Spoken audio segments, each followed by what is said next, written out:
আমরা ওই পাশে খেলেছি ফুটবল, খেলতে খেলতে এ যা গোসল করে এলাম, আসার পরে ওই পাশে নৌকা পার হয়ে ওই পাশে গোসল করছে, এই সাইডে গোসল করতে করতে এই পাশে এলাম। তারপরে আমরা 5 জন ওই গিয়ের মধ্যে পড়ে গেলাম। তারপরে ওই ওই একজন আমাদের সাথে আসলো, তাই ওকে ধরছে সাপে, আর ও গর্তের মধ্যে পড়ে গেছে।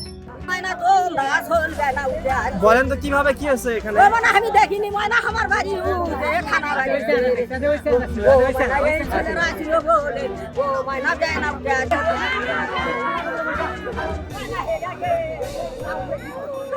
একটা ছেলে পানিতে পড়ছিল, উদ্ধার করার জন্য পানিতে নেমেছিলাম, কিন্তু ওখানে পানি বেশি, কারণ যেহেতু বালি তোলা পড়ছে ওটা আরো গভীর হয়ে গেছে, ওখানে ভেতরের স্রোত খুব। দ্বিতীয় কথা তো উড়ে দেও খাওয়ালাম পালাম।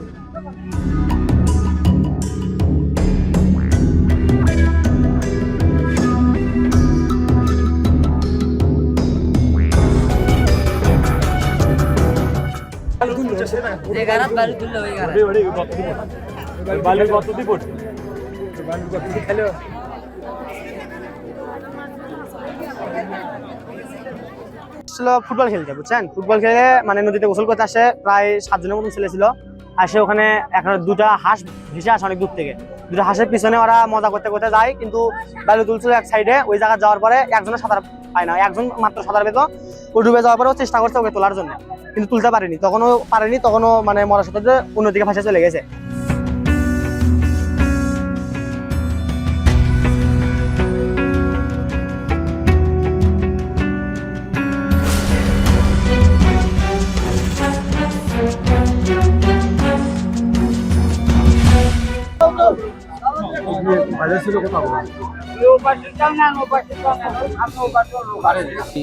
করতোয়া নদীর ঘাটে উপস্থিত হওয়ার পরে আমরা একটু খোঁজাখুঁজি করার পরে না পাওয়ার পরে আমরা রংপুর কন্ট্রোলকে জানাই। তারপরে সাথে সাথেই ডুবুর ইউনিট এটা পীরগঞ্জে একটা উদ্ধার কাজ মানে চালাচ্ছিল, ওখান থেকে উদ্ধার কাজ শেষ করে একটা ভিকটিমকে উদ্ধার করে তারপরে দ্রুত এখানে চলে আসি। এখানে চলে আসার পরে 10 থেকে 15 মিনিট খোঁজার পরে এই ভিকটিমটাকেও উদ্ধার করা সম্ভব হয়।